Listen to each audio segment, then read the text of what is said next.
रामपुर नाम के गांव में लाला नाम का एक सेठ रहता था।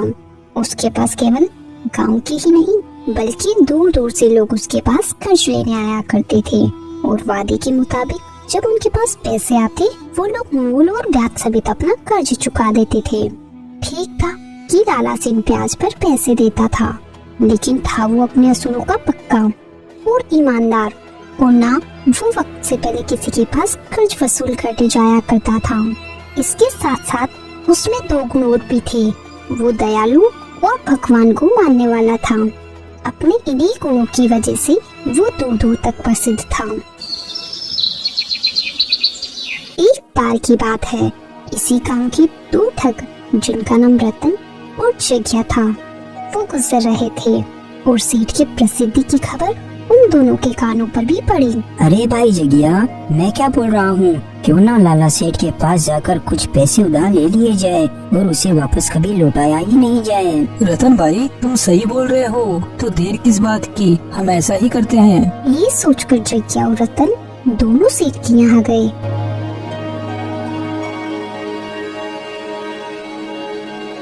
सेठ जी, हम दोनों बहुत ही दूर गांव से आए हैं। पिछले साल अकाल पड़ने के कारण हमारे घर में खाने का एक दाना भी नहीं है। इस बार अच्छी फसल होने की आशा है, इसीलिए हम आपके पास कुछ पैसे उधार लेने आए हैं। अरे भाई, मैंने कर्ज मांगने का कारण और पता नहीं पूछा, तुम बस इतना बताओ तुम्हें कितने रुपए चाहिए और कब तक लौटा दोगे। सेठ जी, हमें आपसे 5,000 रुपए चाहिए और वो हम आपको जल्दी ही लौटा देंगे। फिर भी भाई, उस जल्दी की कोई तारीख है या नहीं, उसे जाने बिना मैं तुम्हें कर्ज नहीं दे सकता। लाला सेठ की तारीफ वाली बात सुनकर जग्या मक्कार वाले स्वर में बोला, लाला जी, कर्ज तो कर्ज होता है, इस जन्म में नहीं तो अगले जन्म में तो दे ही देंगे। ठीक है, अब अगले जन्म में ही दे देना, मुझे तुम्हारी बात पर पूरा विश्वास है। मुनीम जी, इनके नाम का खाता खोलकर इन्हें 5,000 रुपए दे दो और ये लिख लो कि ये ब्याज समेत ये रकम अगले जन्म में चुकाएंगे। लेकिन सेठ जी, लेकिन कुछ नहीं मुनीम जी, फालतू में ही अपनी टांग बीच में ना अड़ाओ। मैंने जैसा कहा है आप वैसा ही करो। ठीक है सेठ जी, जैसा आप चाहो। जग्या और रतन ने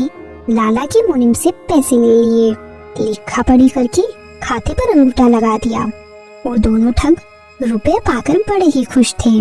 उन्होंने बिना गिने रुपए लिए और सेठ को धन्यवाद बोलकर वहाँ से चलते बने। वो दोनों बहुत ही खुश थे कि उन्होंने लाला सेठ को मूर्ख बना दिया। उनके वहाँ से जाते ही लाला का मुनीम बोला, सेठ जी, आप जानते हैं कि वो दोनों रुपए लौटाने का इरादा नहीं रखते और इस कागज के अनुसार तो हम उनसे कानूनी भी रुपए नहीं वसूल कर सकते, तो फिर आपने उन्हें उधार रुपए क्यों दे दिए? मुनीम जी, मैंने ये सब कुछ जानबूझकर किया है। ये बात मैं तुम्हें अभी नहीं, वक्त आने पर समझाऊंगा। फिर भी मेरी इस बात को तुम गांठ बांध कर रख लो, कर्ज भी कर्म के ही समान होता है। इस जन्म में कर्ज या कर्म उसके अगले जन्म में भी मनुष्य के साथ रहता है और उसी के अनुसार जीवन भोगना पड़ता है। परंतु मुनीम के पल्ले कुछ भी नहीं पड़ा।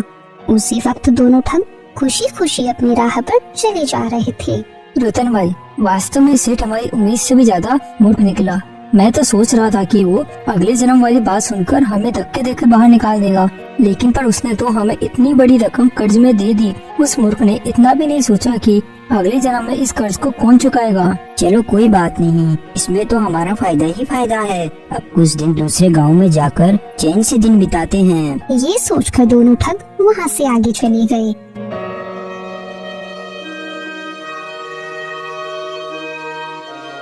अगले दिन शाम के समय वो दोनों ठग एक नए गांव में पहुँचे और रात बिताने के लिए कोई जगह ढूंढने लगे। जल्दी ही उन्हें एक ठिकाना भी मिल गया।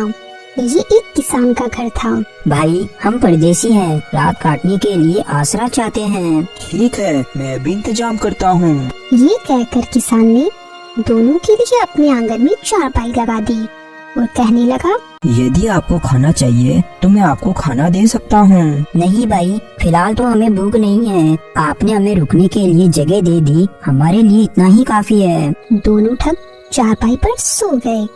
अचानक आधी रात के समय जग्या को कुछ आवाजें सुनाई दी, जिससे वो चौंक कर उठ गया और उसने अपने साथी रतन को उठाया। रतन भाई, अपने आसपास कोई ना कोई है, मुझे आवाजें सुनाई दे रही है, परंतु पता नहीं ये कौन बोल रहा है। फिर दोनों ध्यान से उन आवाजों को सुनने लगे। दोनों बोलने वाले की तलाश में इधर उधर देखने लगे, लेकिन पर आसपास तो क्या, उन्हें दूर दूर तक कोई भी दिखाई नहीं दिया। हाँ, कुछ दूरी पर एक बैल और एक गधा जरूर खड़े थे। जब दोनों ने ध्यान से उन दोनों की तरफ देखा तो पूरी तरह से चौंक पड़े। असल में ये आवाजें उन दोनों बैल और गधे की थी, जो मनुष्य की भांति एक दूसरे से बातें कर रहे थे। रतन, मैं कोई सपना तो नहीं देख रहा? गधा और बैल भी मनुष्य की बोली बोल रहे हैं, ये कैसे हो सकता है? मैं भी हैरान हूँ भाई, पर ये तो सच है। गधा और बैल दोनों मनुष्य की बोली बोल रहे हैं। कुछ सोचकर रतन और जग्या उन दोनों की बातें ध्यान से सुनने लगे। मित्र, हमारे साथ की ये अंतिम रात्रि है। ये बात तो मैं भी तुम्हें बोलने वाला था। अच्छा, तुम पहले बताओ ऐसा क्यों है? वो इसीलिए दोस्त, जो अपना मालिक है उससे मैंने पिछले जन्म में 500 रुपए उधार ले लिए थे, लेकिन मैंने वो पैसे उस जन्म में नहीं चुकाए थे।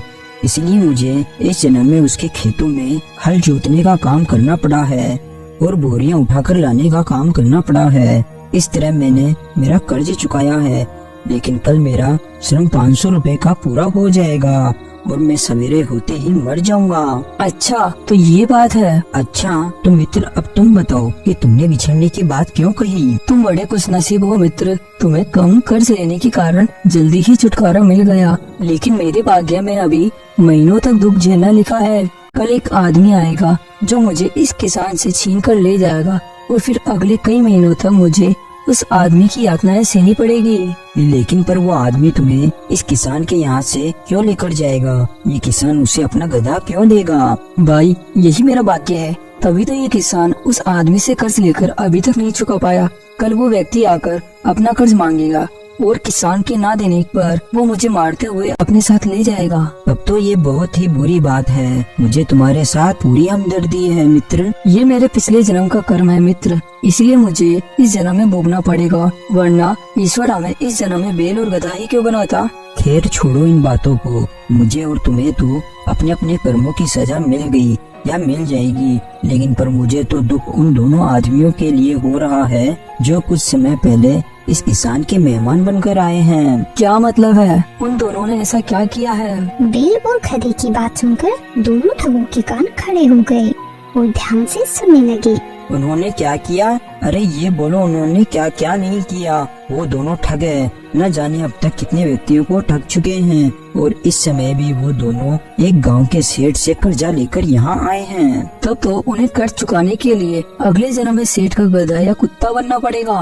बैल और गधे की बात सुनकर जग्या और रतन की होश उड़ गए। सुना रतन तुमने? इन दोनों को पिछले जन्म का कर्ज चुकाने के लिए इस जन्म में बैल और गधा बनना पड़ा है। हाँ, और हमें इस जन्म का कर्ज चुकाने के लिए अगले जन्म में गधा या कुत्ता बनना पड़ेगा।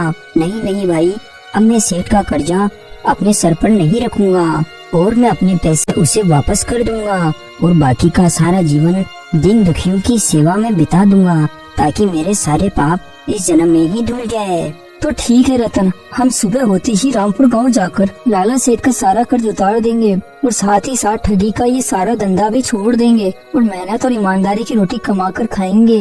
इसके बाद वो दोनों ठग सो गए।